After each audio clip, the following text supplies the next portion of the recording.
Seres domésticos. Agora, senadora, a vigência da lei ainda é muito curta para que se possa numericamente ter um resultado efetivo em termos de punição. A lei, digamos assim, ela funciona mais como um mecanismo de coerção, de repressão, digamos assim, de forçar ou fazer com que os homens vejam que existe um instrumento legal, existe uma possibilidade de que eles venham a ser punidos e que isso tramite com mais, que essa transição, desde a denúncia, desde a apuração com a denúncia e o registro, seja mais rápido do que era antes. Agora eu lhe pergunto, em determinados casos, inclusive em denúncias aqui, que envolvem práticas profissionais, uma denúncia bastante recente, um caso que seriam médicos que estão sendo processados, inclusive em segredo de justiça, por terem se aproveitado, supostamente terem se aproveitado da sua condição de médicos para assediarem sexualmente as mulheres, que é uma forma também de violência. A senhora concorda, né? Concordo. Como é que a Lei Maria da Penha pode interferir num caso desses assim, que reconhecidamente é muito difícil, tanto para ser apurado, quanto para ser punido? Então, a mulher que é assediada sexualmente por qualquer pessoa, independente de quem seja, pode ser pelo médico, pelo advogado, ou por eu já vi relatos de parlamentares, né, também, ela tem que procurar fazer a denúncia. Então, ela tem que procurar a delegacia especializada de atendimento à mulher, registrar sua queixa com bastante informação, né, instruir bem essa queixa para que o processo possa prosseguir e o Ministério Público realmente fazer a denúncia, né? Ele tem que formalizar a denúncia e, em alguns casos, precisa até de medidas protetivas. O que nós temos observado, infelizmente, é que nem todos os profissionais, principalmente do sistema de justiça, ainda se apropriaram da lei e aplicam corretamente a nossa legislação. Ou seja, a comissão, da qual a senhora é relatora, apurou que ainda há uma resistência muito grande à aplicação da Lei Maria da Penha. Onde se localiza exatamente e em quais os argumentos daqueles que resistem a colocar a lei em prática? Por exemplo, tem um caso que eu sempre coloco como um exemplo muito claro. De dois juizados, né, de um determinado estado do nosso país, onde os juízes, por uma questão religiosa, não aplicam a Lei Maria da Penha, porque na compreensão deles, a família precisa ser preservada.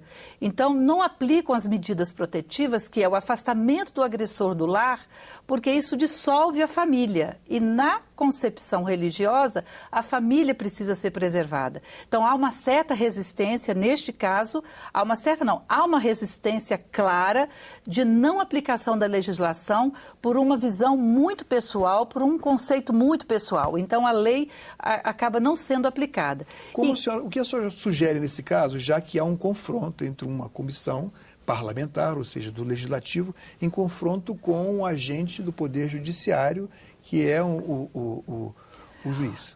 Na construção do nosso relatório, eu como relator, estamos já construindo esse relatório que será apresentado depois e vamos apresentar sugestões, medidas para que seja enfrentada essa realidade. Não só do sistema judiciário, mas também do Poder Executivo, do Ministério Público.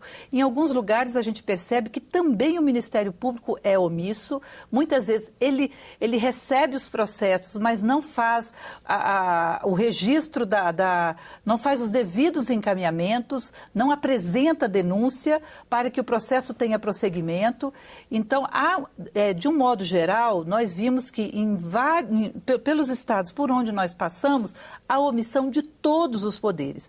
Existem boas práticas, com certeza, existem alguns estados que os profissionais e alguns poderes realmente têm feito o seu papel, mas, de um modo geral, há realmente bastante omissão por parte de todos os poderes constituídos. Em alguns estados não tem defensoria pública estruturada, isso dificulta inclusive a mulher de ser defendida, porque cabe ao Estado brasileiro dar o acesso à justiça, oferecer o acesso à justiça para a vítima e em alguns lugares ela não consegue isso. Então, nós vamos propor medidas para que sejam superadas essa realidade. inclusive já dialogando com o Supremo Tribunal Federal, com o Conselho Nacional de Justiça. Já tivemos uma conversa já com o presidente do Conselho Nacional de Justiça, já expondo essa situação para que algumas medidas já sejam adotadas previamente. Seria o caso, então, de tratar de forma, de dar um tratamento uniforme aos procedimentos judiciários em todo o país. Porque enfrentar a violência contra a mulher é preciso que realmente toda essa rede de atendimento funcione adequadamente. Então, todos os equipamentos relacionados ao Poder Executivo, ao Poder Judiciário, ao Ministério Público, à Defensoria Pública, precisa trabalhar de forma harmoniosa. Então, é preciso ter fluxos claros, é preciso ter boletins que registram as ocorrências padronizados, com os campos necessários, todos especificados.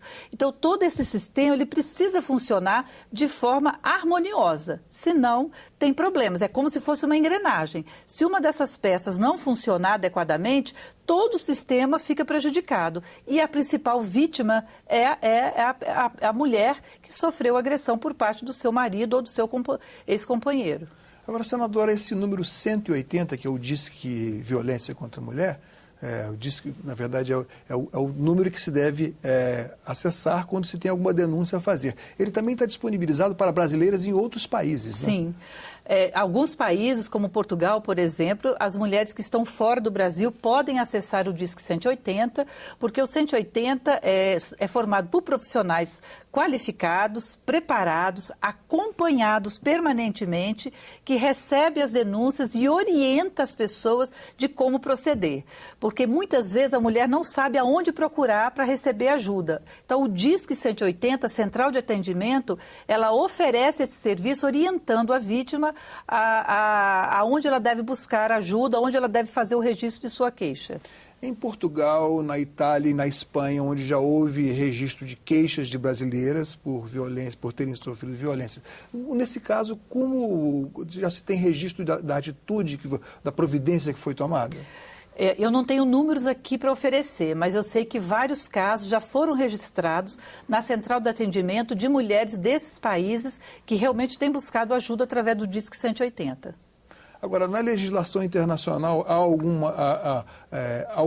alguma possibilidade de entendimento com o legislativo brasileiro, alguma contribuição que eles possam dar? Olha, essa é uma questão que nós vamos ainda discutir na CPMI. Nós estamos, nesse momento, levantando as informações para depois, a partir dos dados que nós tivermos, oferecer as contribuições. Com certeza, nós teremos a oportunidade de dialogar, inclusive, com outros países, até para conhecer as boas práticas existentes em outros lugares, para que possamos aplicar aqui.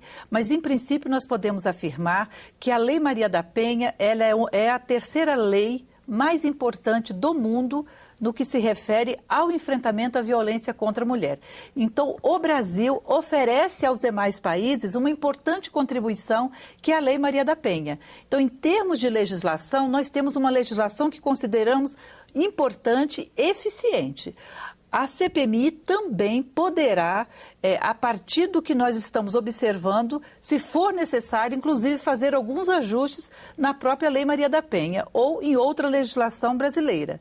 Mas nós partimos do pressuposto que o que nós já temos, ela é importante. O que está faltando realmente no Brasil é a aplicação correta e adequada da lei que nós temos. Os agentes de Estado estão preparados para discernir, para separar as denúncias verdadeiras, que são numericamente preponderantes, são quase todas, daquelas que são feitas apenas por uma provocação? Olha, o que nós temos observado é que houve já um investimento em capacitação dos profissionais, inclusive de juízes, promotores, até os profissionais que estão nas delegacias, mas é preciso investir muito mais ainda em termos de capacitação. Um dos principais problemas que nós vimos é que a mulher, ao procurar a delegacia e fazer o registro da sua queixa, o profissional que não está preparado para receber, em alguns lugares são estagiários que fazem isso, por falta de profissionais, esse registro ele é insuficiente e dificulta, inclusive, o Ministério Público, as defensorias públicas a exercer o seu papel. A própria vara especializada de atendimento à mulher, ela fica com dificuldade de dar prosseguimento se aquele registro foi feito de forma insuficiente. Então, uma constatação que nós temos, é preciso, de fato, haver um investimento muito maior em termos de capacitação de todos os profissionais, desde aquele que atende na delegacia especializada, os promotores, os defensores públicos e, inclusive, os próprios juízes. Senadora, muito obrigado pela sua presença aqui no estúdio da TV Senado.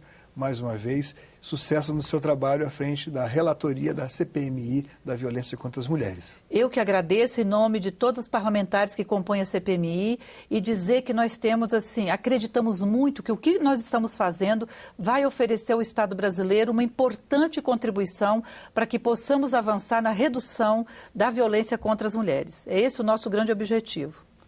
Cidadania entrevistou a senadora Ana Rita, do PT do Espírito Santo, sobre a CPMI da violência contra as mulheres. Para enviar críticas, sugestões ou baixar uma cópia deste ou de qualquer outro programa da TV Senado, acesse www.senado.gov.br/tv. Obrigado pela atenção e até a próxima.